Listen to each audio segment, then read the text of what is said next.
Yeah, Tarakarnas. Doctor, can you share your screen? His screen is visible. Okay.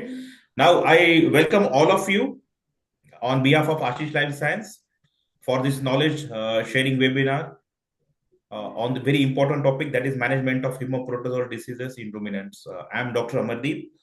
I welcome all of you from ALS family.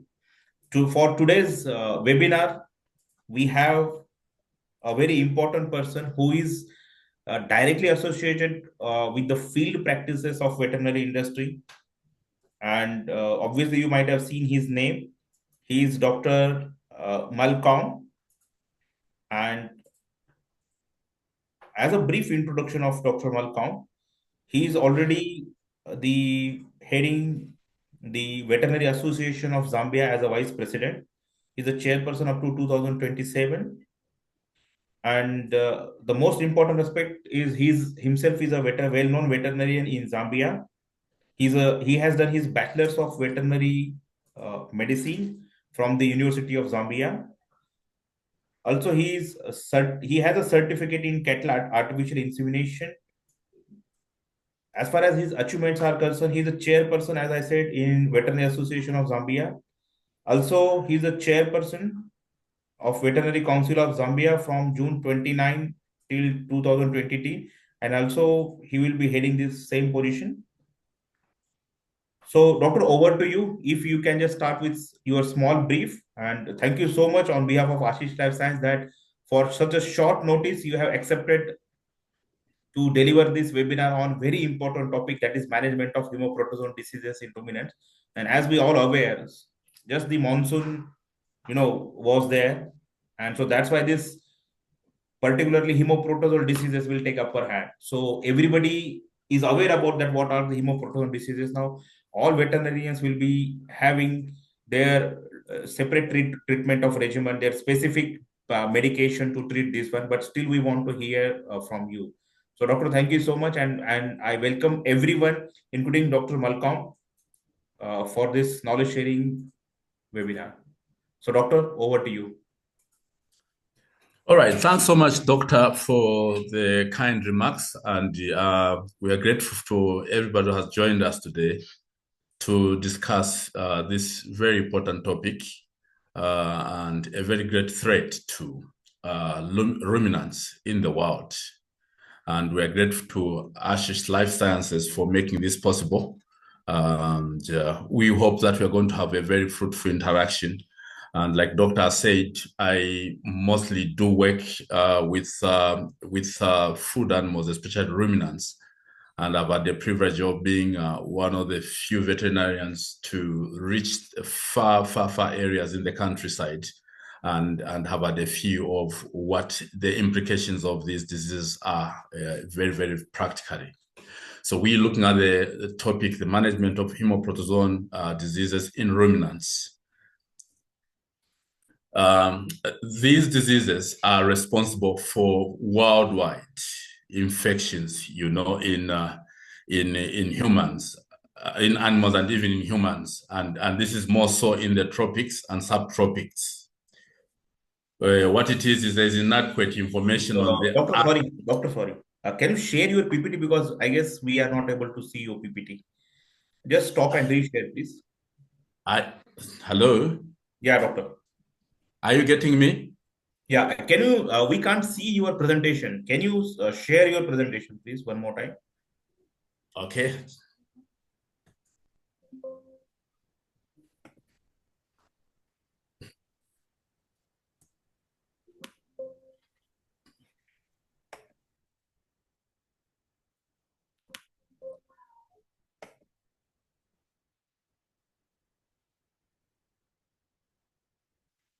Please hold on. Let me get my technology right.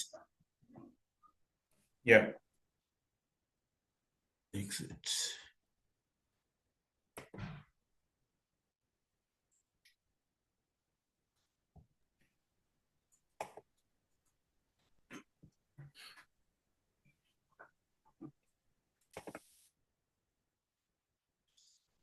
What's happening here?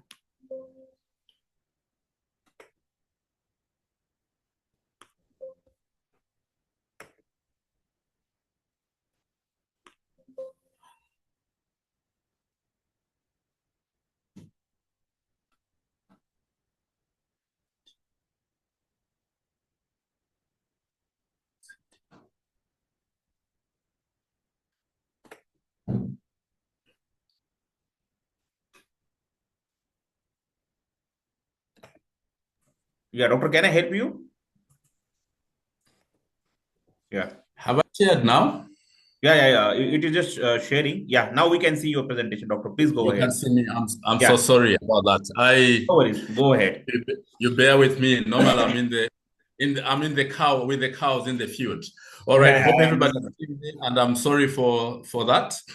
So hope people heard what I was saying. I was saying this presentation has been made possible by Ashish Life Sciences, and we privileged to be able to present it. I have been, besides what doctor mentioned, probably what is more important is that I've been involved in practice and mainly working with the farmers in rural areas in the countryside, and that's where the impact of these haemoprotozoan diseases is felt a lot. And I hope we're going to have a good moment to have this conversation together. Right. So, doctor, I need to go to the next slide. Are you able to move it?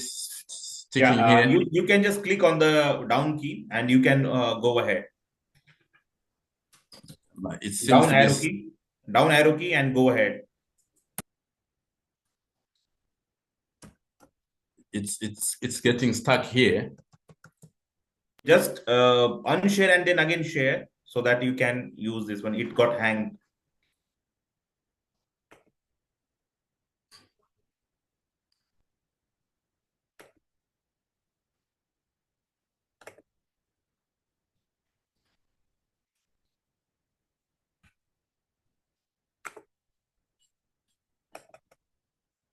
Okay. Right. Right. So we're good to go. So the haemoprotozoan diseases are responsible for worldwide, much more so in the tropics and subtropics, for severe infection in animals and even humans.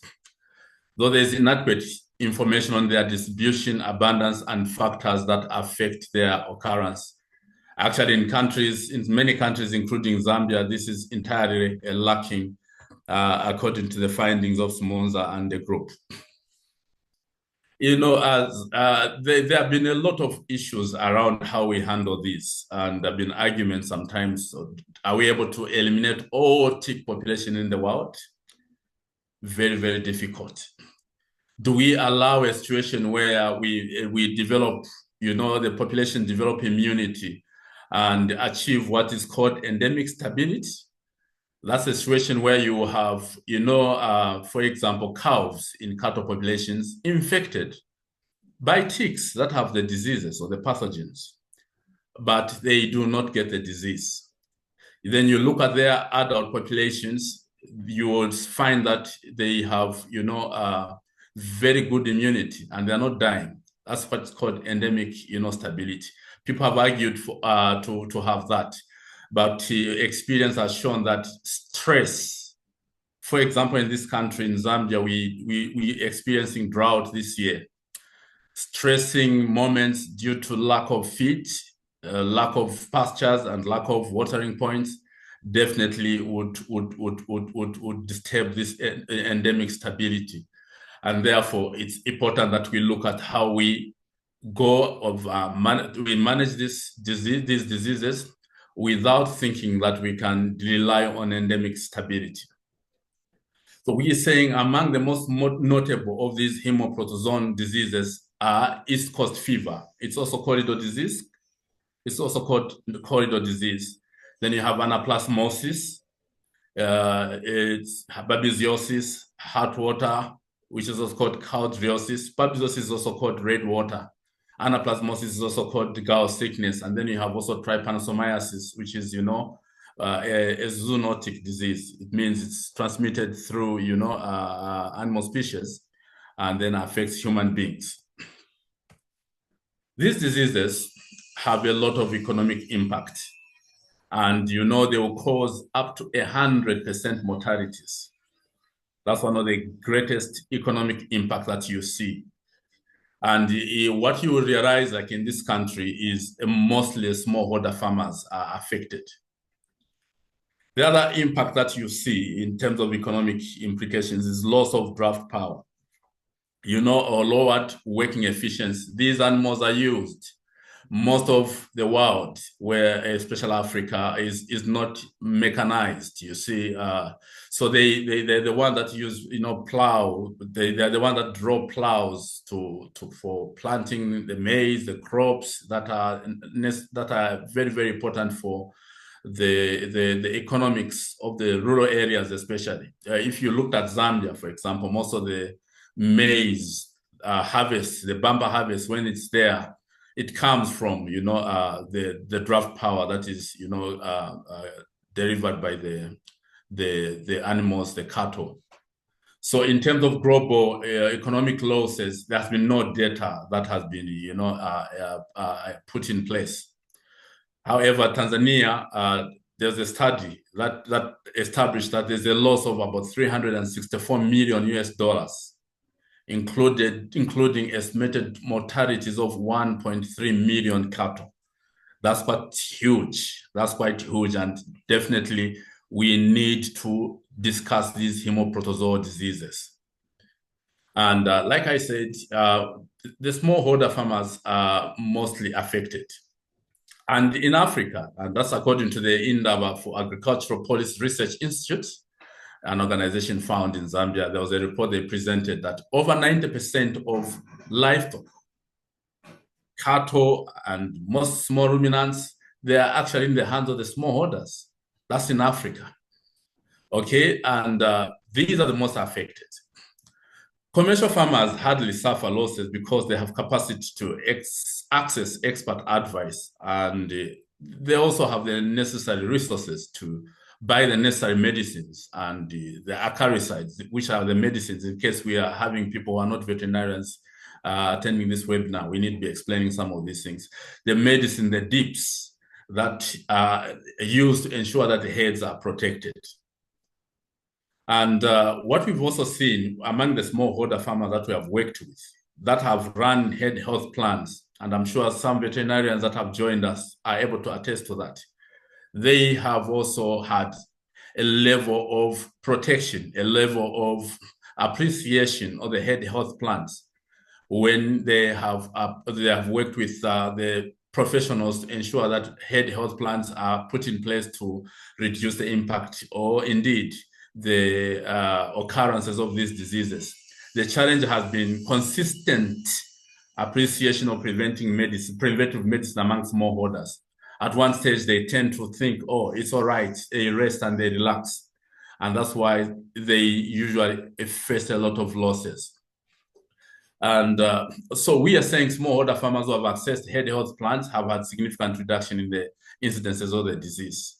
There are various clinical manifestations of these diseases, just in a general sense, and most of them will have all these together, like fever, anorexia, anemia. Sometimes they go blind. There are abortions. There's blood in urine. There's blood in urine, among other things. So we need to now talk about diagnosis of these diseases. And mostly it's very difficult to really get diagnosis in food animal practice. And that's a challenge maybe in the whole world.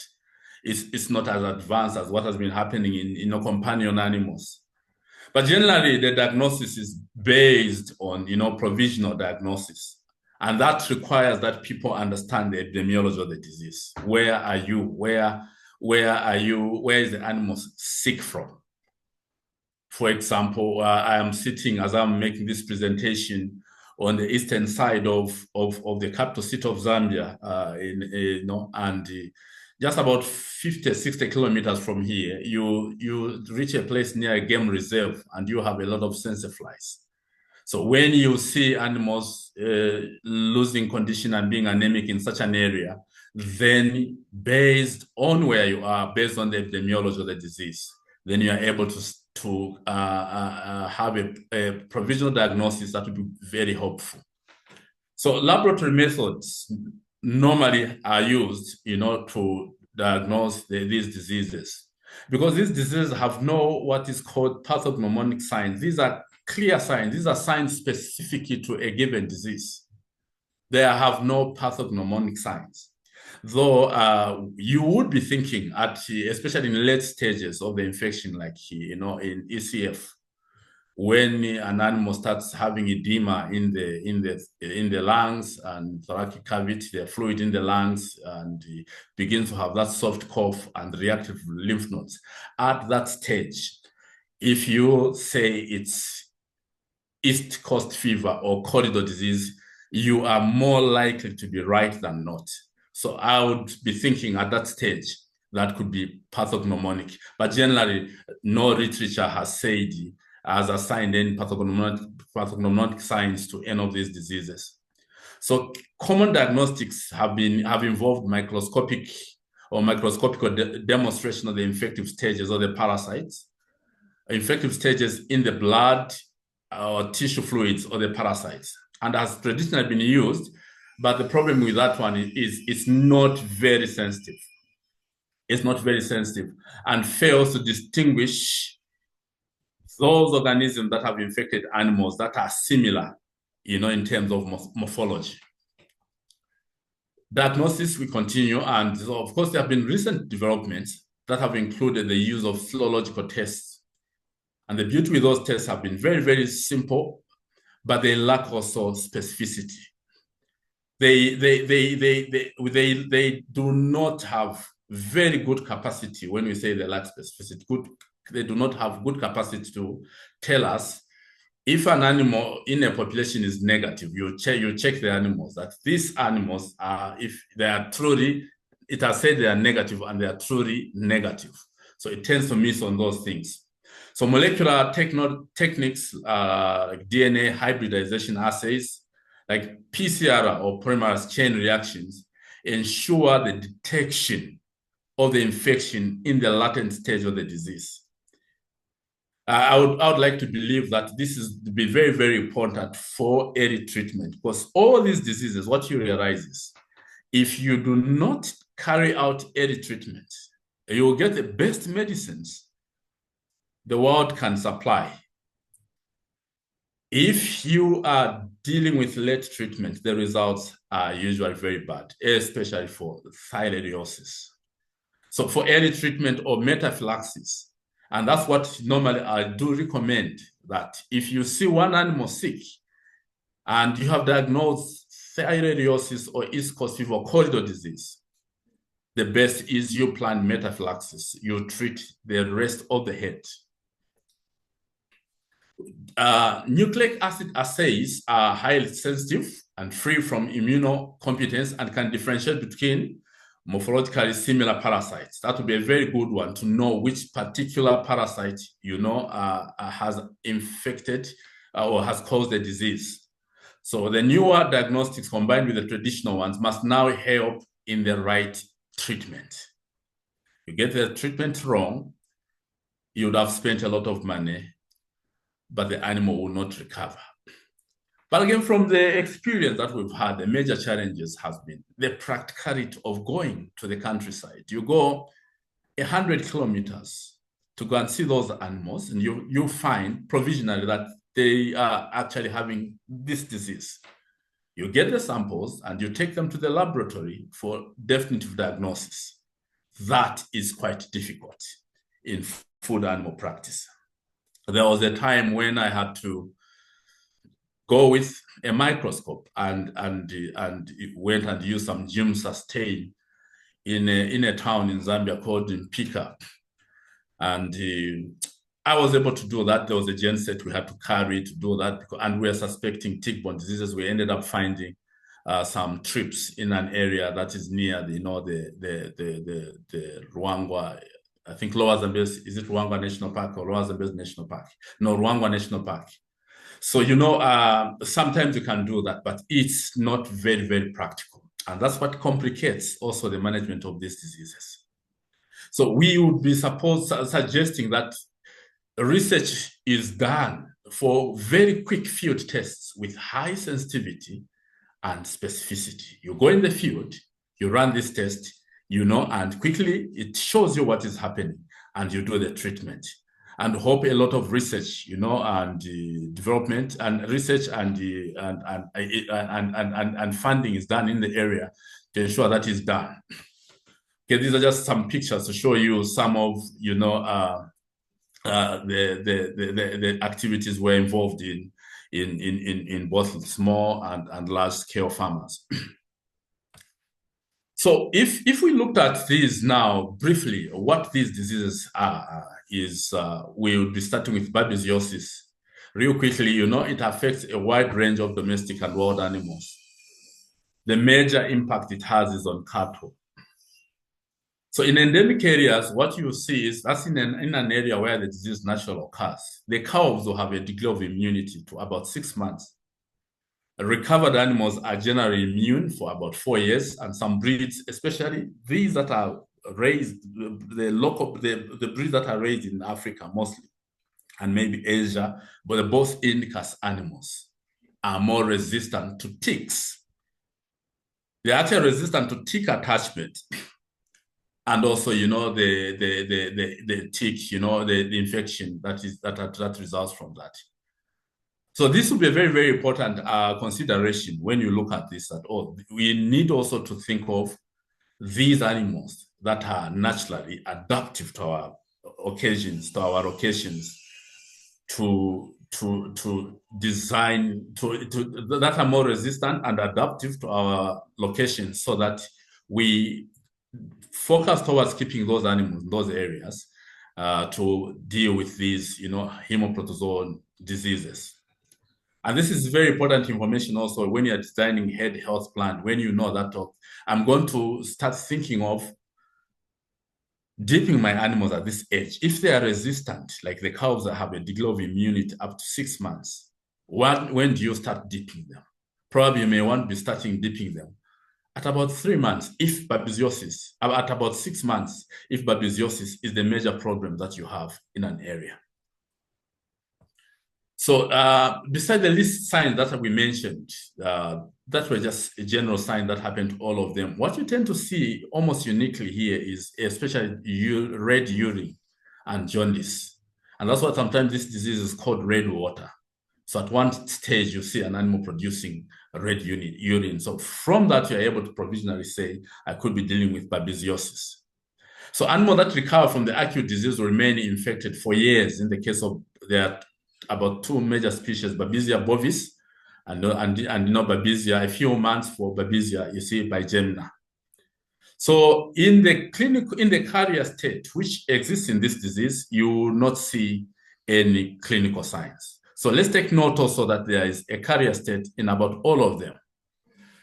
So if you're dealing with babesiosis, diamines unsaturated, which is the diamines unsaturated and the imidocap dipropionate, have been used to treat the disease and have been very, very successful. The beauty with imidocap dipropionate eliminates the carrier status. So you would be making a decision to use imidocap dipropionate if it's available. At a very early treatment, oxytetracycline may reduce the severity of the disease. The question normally is, what is early treatment? That's the question normally we ask, because most of the times, and especially times like now in this country, in Zambia, I think for the sake of our audience that are not that are from other countries, in Zambia now it's a dry season, and most animals are late to go and just roam to look for food. So by the time you realize that the animal is sick, normally it's late treatment. And from my experience, anything after 48 hours, 24, 48 hours especially, is late treatment for these diseases. And you're unlikely to have very good, treatment effects. So supportive treatment based on the pathophysiological changes, and this is important for all the diseases that we're going to be mentioning here, is very, very important. And these might include, sometimes using anti-inflammatories in case the temperatures are high. You could use also these vitamins, iron, that would help in ensuring that the animal, in case there's a lot of anemia, that blood is restored. These sodium propionate, molasses products, and vitamins they will help the animal. So you could, as you treat with these medicines I've mentioned, you could add that to help the animal quickly respond to treatment. The next disease we'll be discussing real briefly again is anaplasmosis. So of course, occurrence mostly it's in the tropic and subtropic regions worldwide. Now, this disease, besides being transmitted by the ticks, it can also be transmitted through needles, dehorning, and other surgical instruments. You see, this is very interesting. If you ask many practitioners, how many needles, when you're doing mass vaccinations, you're vaccinating 1,000 animals, how many needles do you use? Do you use one needle per animal? So when I was checking on, ordinarily I would have thought the prevalence of this disease is much more than the others. I read an article, I think in India, I think that was the case. But what was interesting about the research they did in Zambia, in the eastern province of Zambia, was they found this was the second most prevalent Haemoprotozoan disease, second to thyroidea. And my thinking is because I think mostly farmers are not involved in a lot of activities relating to vaccinations, deworming, and so forth and so on. Okay, so when immunosuppressed, okay, first, after recovery from the acute phase of the infection, animals again remain chronically infected carriers. But the beauty is they're immune to the disease. But when immunosuppressed, and when do they get immunosuppressed? Like we said, in drought, or sometimes when you use some drugs like corticosteroids, the disease may relapse in these animals. You see, so it's subclinical mostly, this disease, in animals that are less than 1 year. In yearlings and 2-year-olds, it's moderately severe and severe to often fatal in older cattle. So the drugs of choice here are tetracyclines and imidacloprid. They will definitely work, but you will not remove the carrier status. Okay. There have been literature that you could use. There have been literature also that the imidacloprid could clear it, but some literature says it's difficult to clear the carrier status in this. This one, East Coast fever, is the most disastrous. Apparently, it's actually immunosuppressive. And in co-infections, where this disease is, it will take the immune system down. And you would actually be expecting that when you check the slides, you'll be able to see the other infections from Babesia, from Anaplasma, and so forth, because it's dominant, but it tends to mask them also in the blood slides, or maybe it's a technology that we use to diagnose, which we said it fails most of the times to distinguish, between the species, the various parasites that are in the blood. But co-infections normally occur. So this disease, mortality may exceed 100%. Actually, some sources say it may exceed 90%. It actually goes to 100%. I have seen crows which have been closed because all animals have died. And right now, several reports coming through in this country in cold season. And that's important also maybe to state that in cold season, the parasites reproduce more, and therefore they transmit this disease much more. Cold season and also in the rain season, there is a huge reproduction of these parasites, and therefore increased infections that they cause. Right now, we're having challenges, and farmers are having animals that are dying. So this problem is serious, most serious problem in East, Central, and Southern Africa.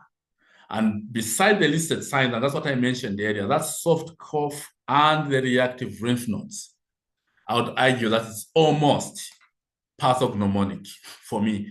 An animal that has died, that has reached that stage, and you've seen that has a soft cough and reactive lymph nodes, especially the parotid and prescapular lymph nodes.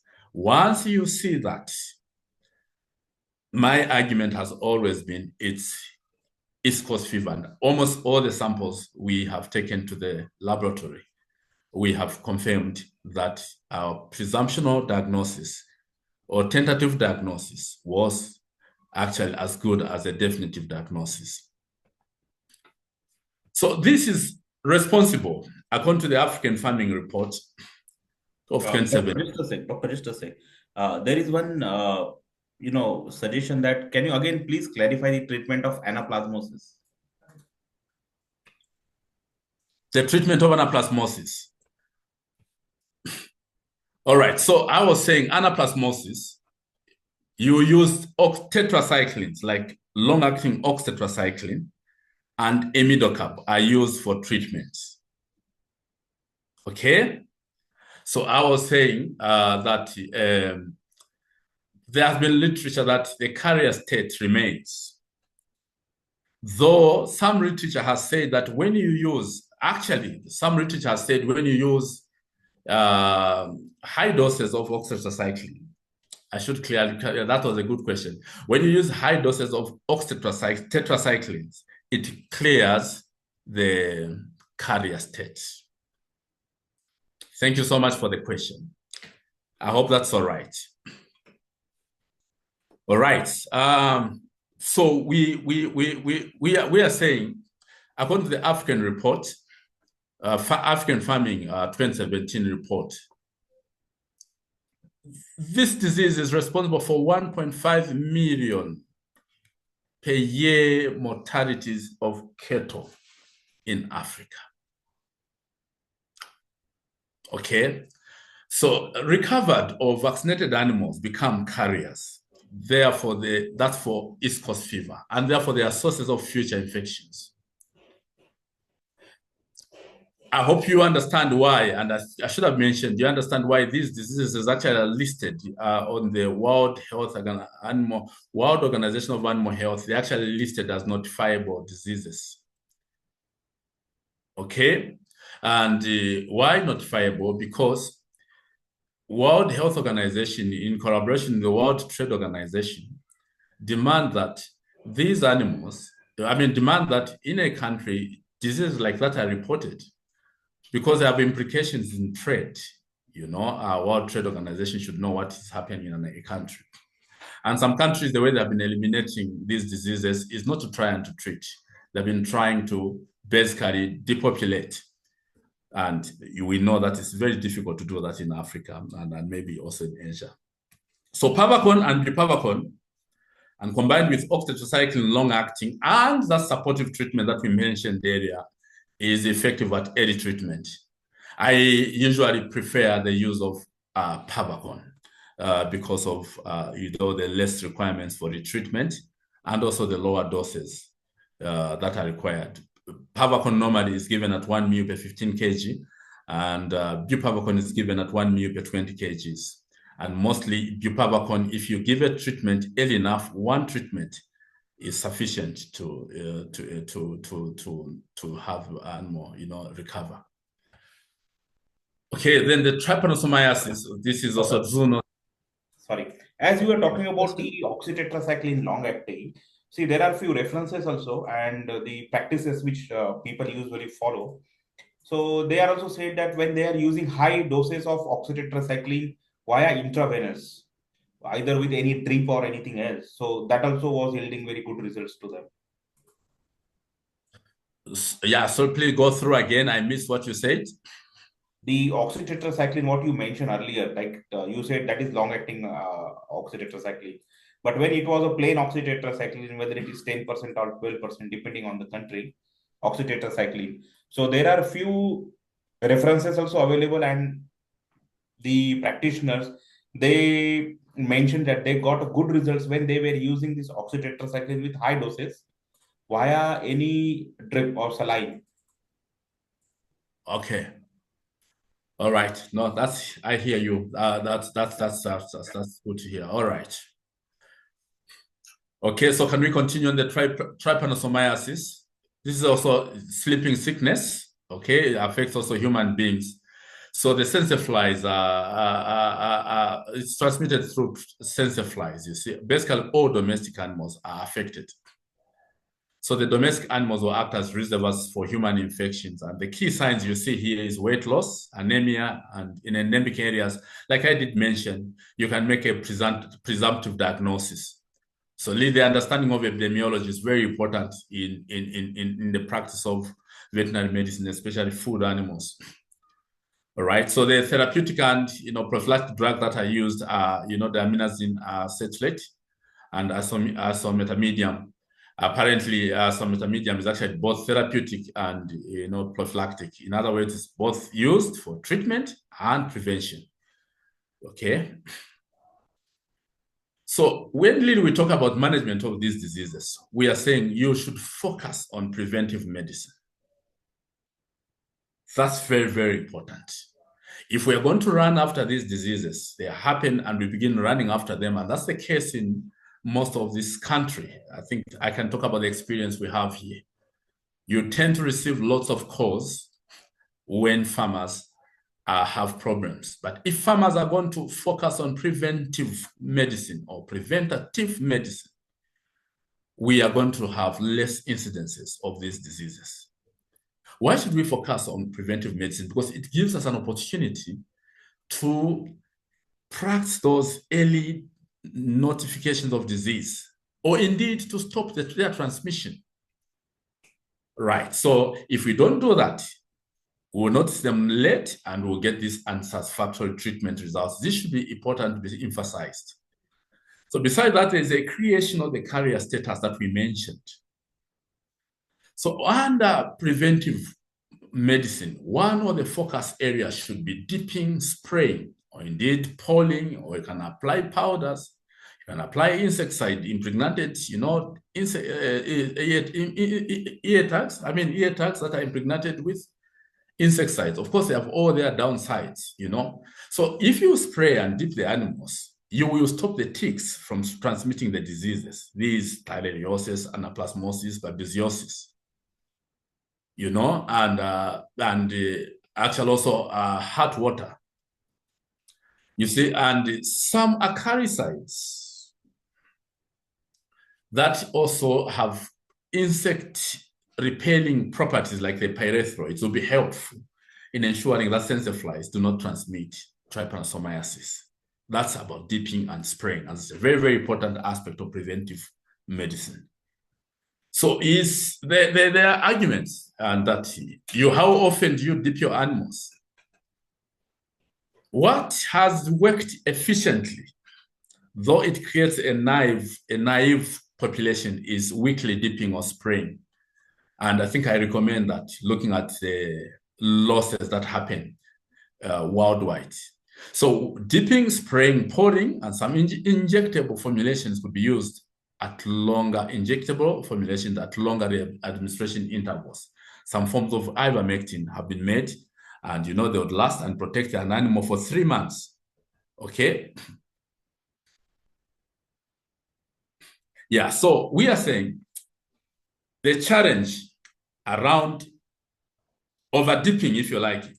Some do it every 3 days, especially when there is an outbreak for some period of time.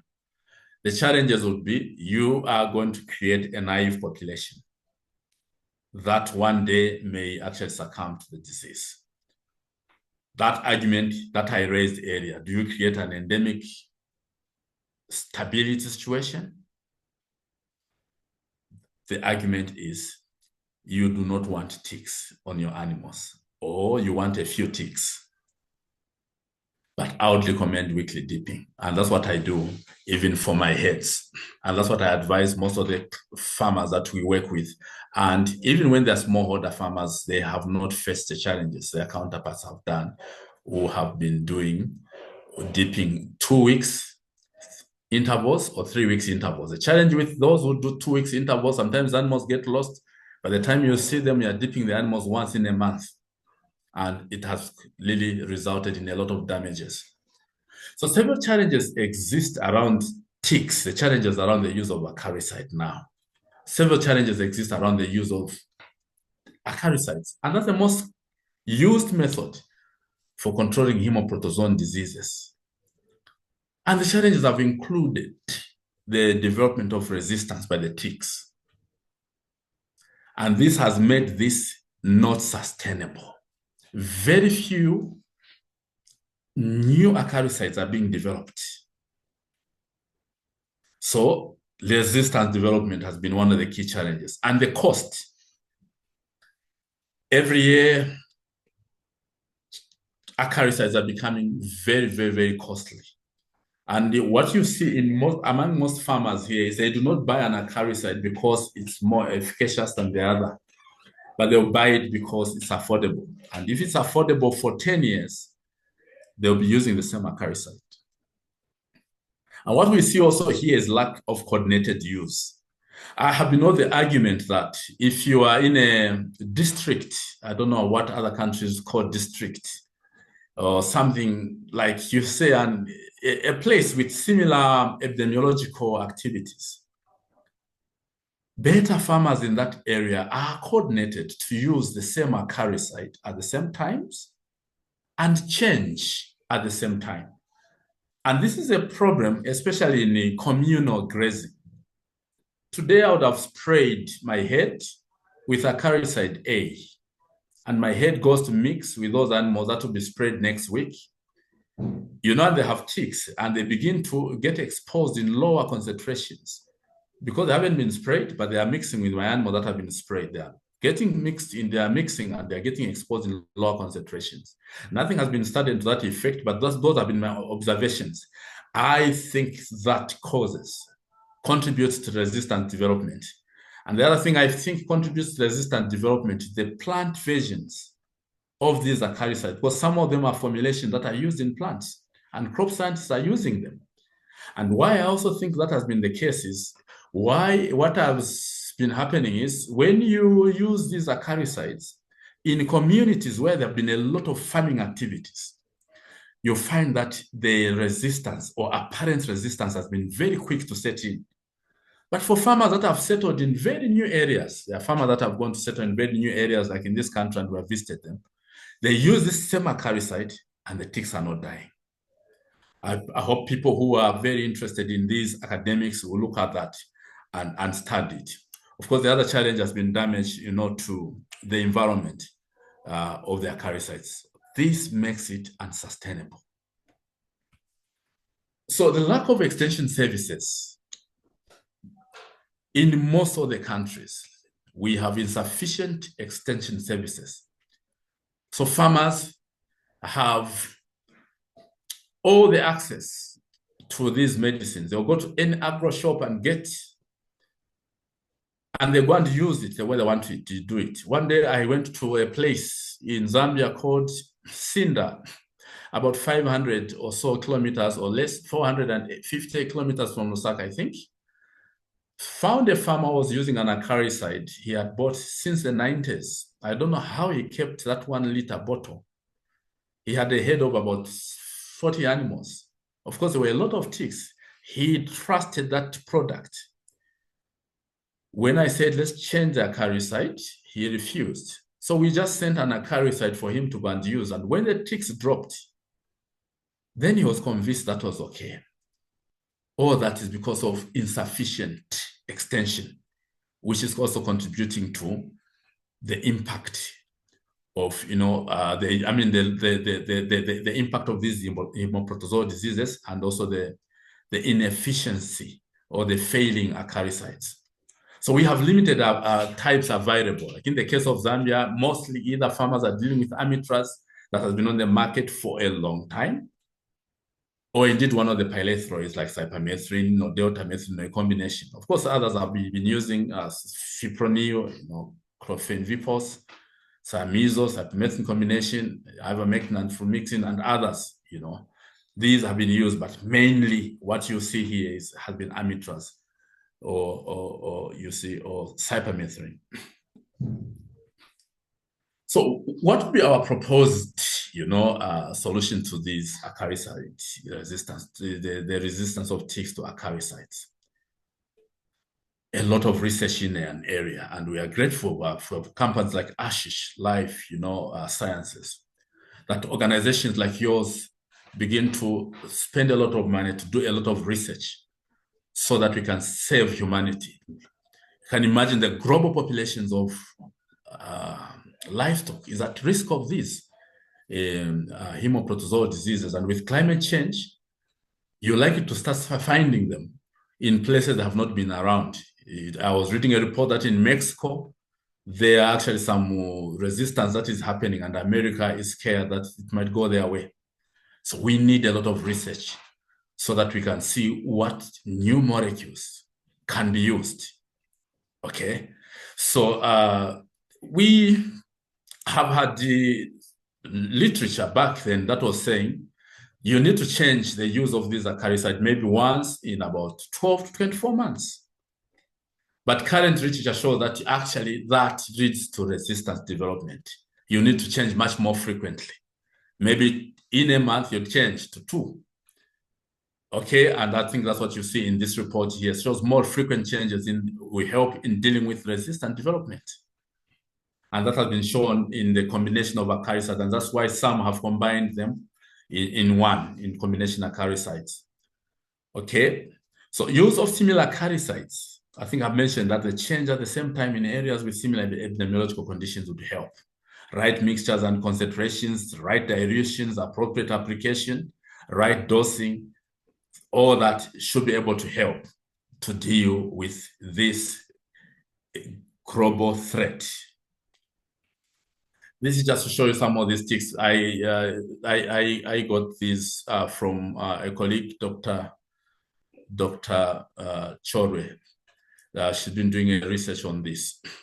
Okay, so you see that the one host ticks like Lipcephalus microplus, formerly, these bushlas, these blue ticks, easily develop resistance. We need to understand that.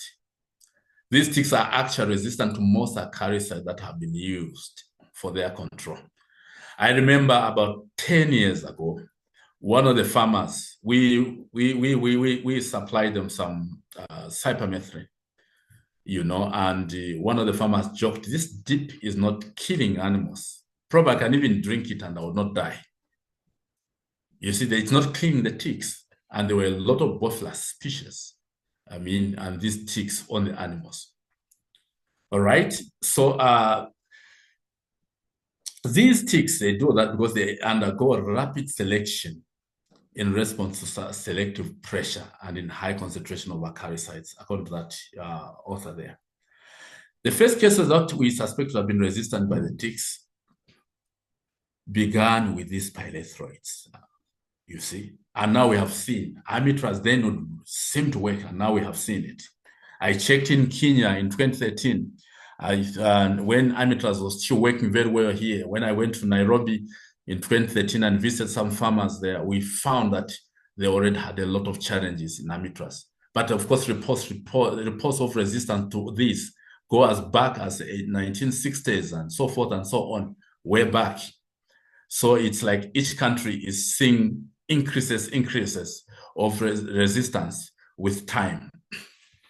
So one of the things also that we should use to deal with these haemoprotozoal diseases is to use vaccinations. With drug resistance, vaccinations should be the focus. Another area that we need to focus our research. And we hope that we are going to get a lot of organizations in the world to fund research in this area. It's an area that has lacked a lot of funding, and we need to now start raising a voice that we need funding here so that these things are done. The beauty with vaccinations, most of them would provide lifetime immunity, but the negative side is they'll create a carrier status. The challenge also on these vaccinations also is the question of availability. In this country, in Zambia, for example, the only vaccine that takes place among these tick-borne diseases is the infection and the treatment, the infection and treatment method that is used, for East Coast fever. It has its own downsides as well. But we've had reports of people developing anaplasma, babesia, even hot water vaccines. We need that so that farmers begin to vaccinate their populations. Okay, so an improved recombinant vaccine like for ECF has been tested, and we hope as soon as possible it will be available. It's called P67. It will be better than the ITM method that's being used. All right. So on therapeutic management, we are saying we need to correctly diagnose. We made reference to this when I was talking about those diseases. Correctly diagnose. I think there's a hand. I don't know if I need to answer, doctor. Is there a question? Or I'll answer questions when Yeah, we finish? yeah. There are few questions, doctor. Like let's Okay. Answer when we finish? yeah, we can get at that time only. When you finish, we can start from that time. Yes, I'll be done soon. Okay, thank you. Thank you Yeah, so much, doc. yeah. All right. So we need to correctly diagnose. We mentioned the issues of diagnosis, early treatment. And I propose always deal with prophylaxis or metaphylaxis because most of these diseases may not affect just one animal in your head. Maybe the whole head may be affected, or 3/4 of your head may be affected. Okay, so generally, when you look at all these, Haemoprotozoan diseases, you're either talking about pavacon, bupavacon, tetracyclines, imidacloprid dipropionate, diaminosin acetate, and isomedium as some of the key commonly used, drugs. So, due to co-infections, which we mentioned earlier, and sometimes very difficult to diagnose microscopically, it's difficult to get a definitive diagnosis, and therefore a combination is advised, especially for farmers in rural areas. What we mean here is you go to a rural area and you find this animal is sick. There will be no harm. I know it increases the cost. There will be no harm for you, for example, to give administer oxytetracycline, administer, bupavacon, and indeed administer diaminosin acetate or diaminosin acetate or imidacloprid dipropionate. And this has given us satisfactory results over the years we have worked with these farmers. So, Lily, as we conclude, we are saying haemoprotozoan diseases are responsible for most of the ruminant deaths in the world, especially in Africa. And lots of work is required to find solutions. The two methods of control that are most practical in most places where communal grazing is practiced are supposed to be used. If possible, so selecting of more resistant breeds should be looked at. Right. So those pictures that you have seen about medicines have been shared from Ashish Life Science, not necessarily advertising, but they are the one that made this presentation possible. Thank you so very much. So they have these medicines like, bupavacon that I was mentioning. Okay. And these are very key medicines. They have all these medicines, some of them that we mentioned, like, isometamedium. And we know that there are various versions available also elsewhere. Okay, and we share these pictures because they made this presentation possible for us and for many people to learn one or two things. And I think we should be able to, this is their 10% and so forth, and vitamins, those supportive treatment. And also we have, doctor, also we thank you for sharing our products, but we also do have oxytetracycline long-acting event. Excellent, excellent. Otherwise, thank you so much for listening. And so those are some of the things we do. Like in this picture, you can see some handling facility. These are what we tell them to work on in the rural areas. So work on such a handling facility and ask them to ensure that when they're spraying animals, they stand like that and they spray thoroughly in the ears, under the body, under the tail. to ensure that they try and deal with the Haemoprotozoan parasites. Otherwise, thanks so much for your attention, for your kind attention, and for attending this webinar. Yeah, thank you so much, Doctor, for this wonderful presentation. Be your presentation like that. Keep your presentation there only. So there are a few questions, because I'm so sorry, everyone, because this is a webinar platform, so we cannot ask everyone to talk. So it will be difficult for us to manage. So if you have any doubt, any question, you can please write on question and answer session. Few questions I can see over here, quick questions. Already we have addressed few questions. Doctor, can you just have some more information about heart water disease? Yeah, thank you so much. Apparently, heart water is don't know how that slide was removed. So heart water is a hemoprotozoal disease as well, and it's difficult to diagnose, like in a live animal, mostly by getting blood or what. You get brain samples to diagnose it. One of the things that heart water does is also it clinically it sometimes shows, like you may need to distinguish it from rabies, because an animal develops some nervous signs, where it's cycling, acclimating, chewing, and I don't know how that slide actually ran away from the presentation. That should have been there.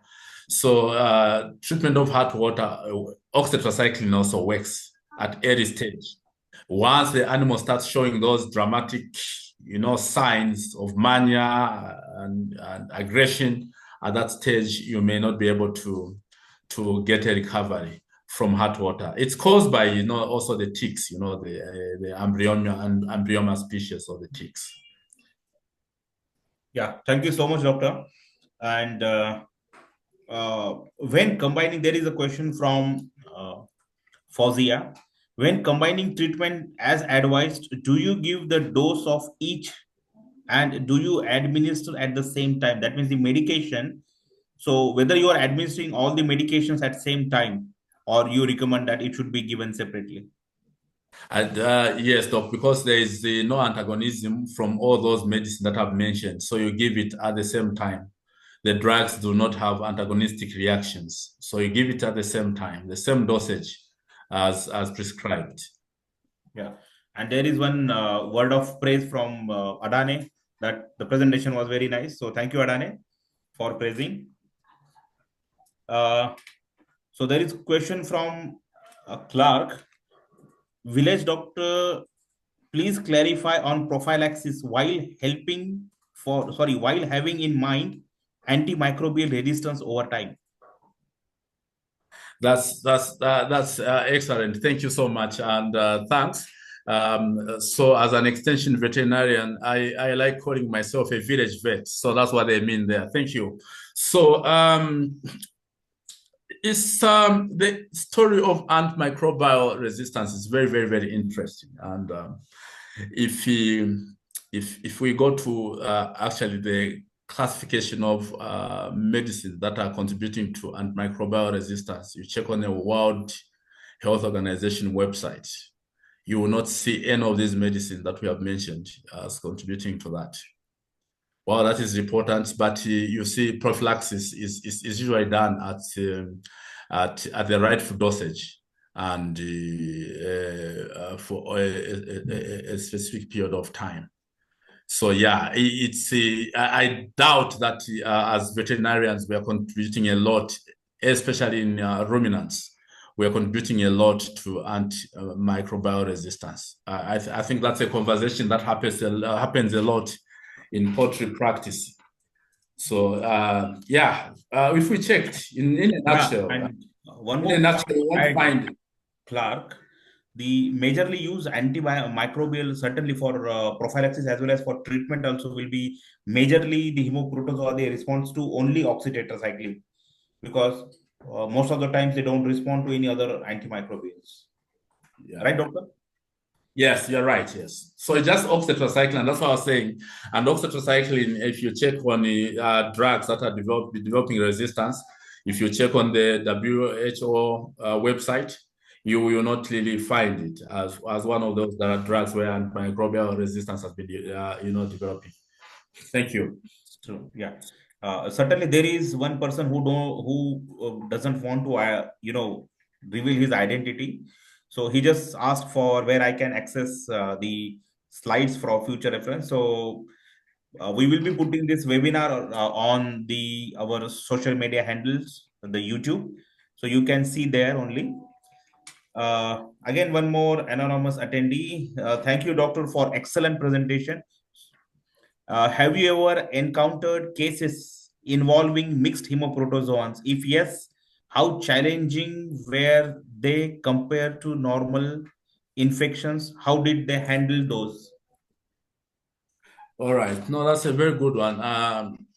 So it's been very tricky to to really confirm them, microscopically. Like I said, what mostly has been happening has been the dominance of thyreliosis, and you end up seeing the pyroplasms in the blood, and babesia maybe it's masked. You see, I tried also to check actually on literature if there are some pictures of slides that has co-infections. Even the most experienced laboratory technicians that have used before. Maybe I've just seen combination of anaplasma and babesia, in a slide. I've not seen the three of them at the same time. But I think because of the model that I've taken of treating that way, the way we advised, because of the challenges of saying, oh, the diagnosis will never give me the exact thing that I need here. We've never had key challenges because they were mixed together. But of course, like I said, thyroid area would tend to determine what happens, and obviously the disease progression, I would be expecting that it to be more quicker when there is a co-infection, probably that's something that people should be looking at, especially those of you in academics. Please look at these issues and see how we could be helped us in practice to confirm how the disease progression is when there's co-infection, and see how it goes. Thank you. Yeah, that's very true. And when there is a mixed kind of infection, and even as you were mentioning, doctor, that the immunity is always challenged. So that time, that's why we always recommend multivitamins, so to increase the immunity, because that time, secondary bacterial complications also may take upper hand. And if the management issues are there, so maybe chances if there is prevalence of any other diseases, so that also may take upper hand, and the case may become very severe, which will Yeah, not exactly. need medications. Exactly. And thanks. And that even reminds me, for most of these diseases, but I think it should be there on the slide, or maybe I removed it when I was removing the information to reduce it. Like, you should always be on the lookout day 14 after treatment. Like for thyroidea, you tend to sometimes to get, the onset of some, pneumonia. And sometimes at day 14, you may want to also give an antibiotic like oxytetracycline. So always watch that. So it does happen sometimes. Yeah. So there is one question from Emmanuel, that how to get clear carriers in East Coast fever cases.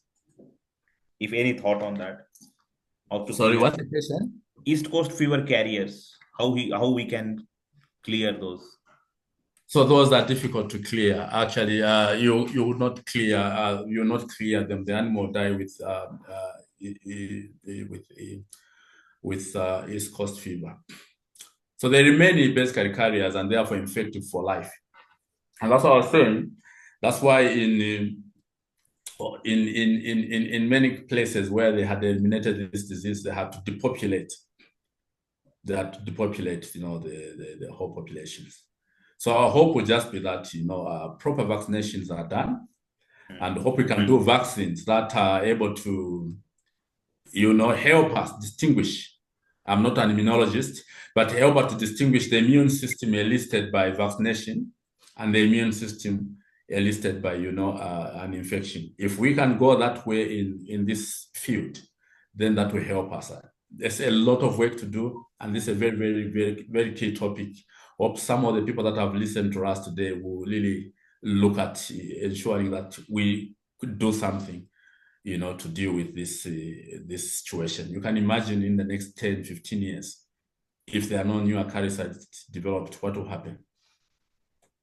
Yeah, true, doctor. There is one just question that the burning of bushes are very common in rural areas. So does it help in reducing the tick population which are there in the environment? It does help, yes, but really very limited, because some of them will really burrow and be on the ground. And some literature I read some time ago, I think should have said that a tick can burrow in the ground and stay there for 5 years. It comes out and is still infective, and then they'll travel from long distances, actually, from one place to another. So burning has been said, yes, it helps. But I think for me, burning, we're just destroying the environment, and we're destroying the pastures. That is very true, said doctor. And see, as a tendency of tick, they will be hiding in cracks and crevices specifically. But when you are tying your animals again into a confined area, so that time bush burning may help up to certain extent, but where specifically those areas where you are tying the animals or the animals have their access, that also needs to be cleaned properly. So that's why these are again a kind of the management practices needs to be improved to get rid of the vectors. Yes. Right, doctor? Okay. Then one more question is from Adane that as we know most ticks they are resistant for most of the drugs like diazinon. So what do you recommend as an expert to treat specifically the ticks? Your experience for tick control.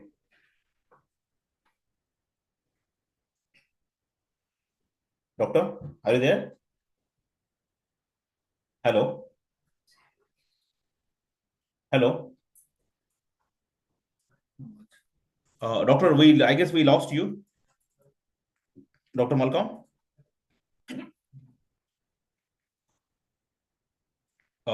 Sorry, I guess we lost Dr. Malcolm. There is some technical issue, I guess. So soon we will get him back, and we will go through all the questions.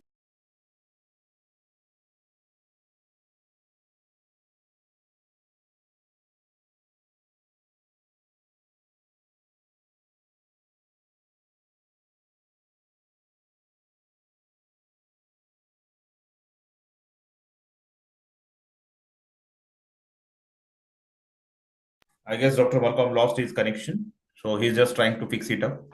Let's wait for few seconds so he can just get back.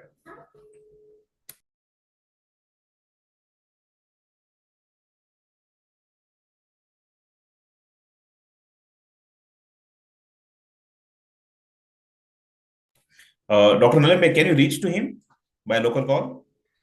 Dr. Nalembe, just reach to him.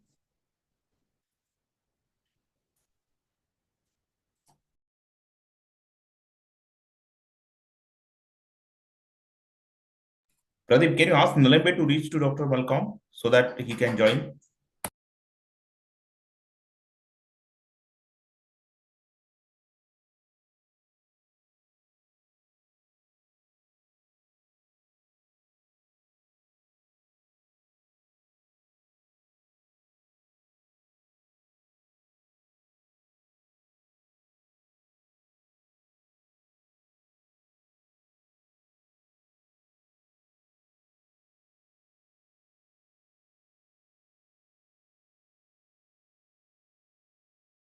Actually, hope you all might be aware that there is a severe power cut in Zambia. So I guess we lost uh, Dr. Malcolm.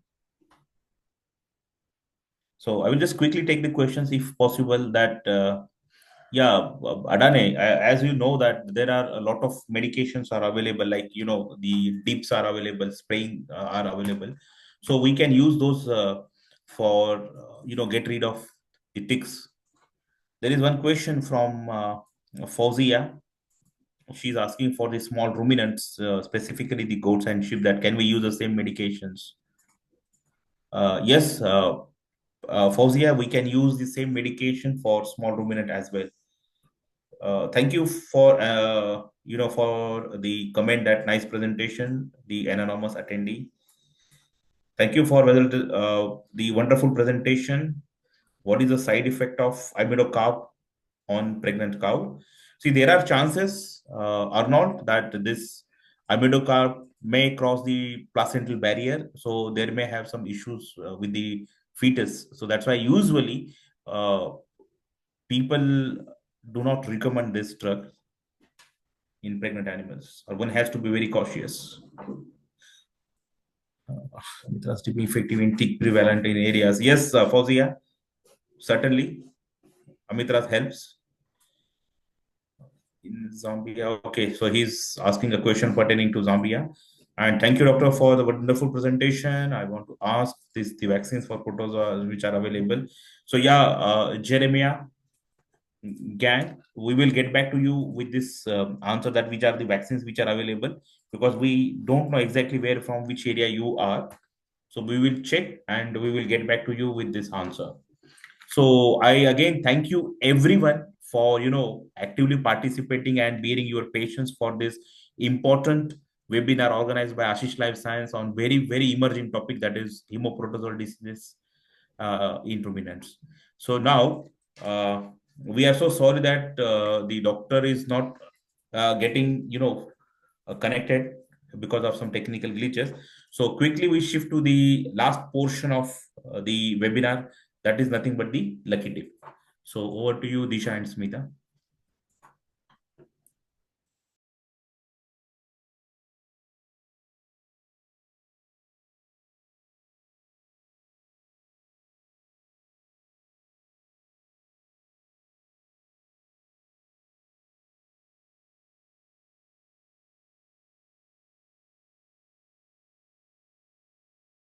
See who will be our first winner for this webinar.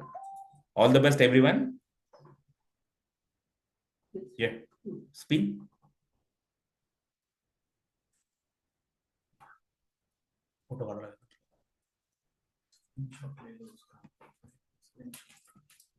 And now the first winner is Mr. Chibwe. So congratulations, Betsheba Chibwe.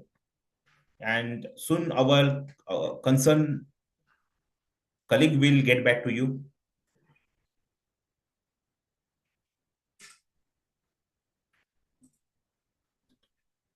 Yeah, now let's wait for our second winner.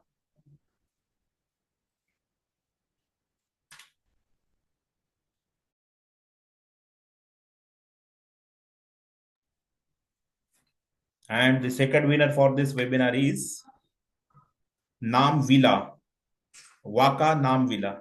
So heartiest congratulations to you. Again, our concerned colleague will get back to you. So thank you so much and congratulations. Now let's hear it for our third winner of this webinar. Yeah, my name.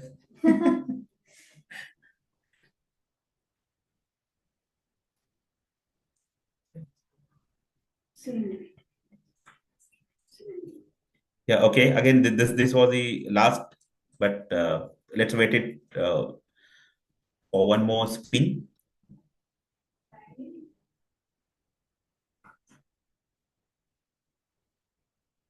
And now the third winner is Gilbert Tomwate. I'm so sorry if I'm pronouncing it very wrong. So heartiest congratulations to all our three winners. And everyone, thank you for participating. And let's wait for our next webinar.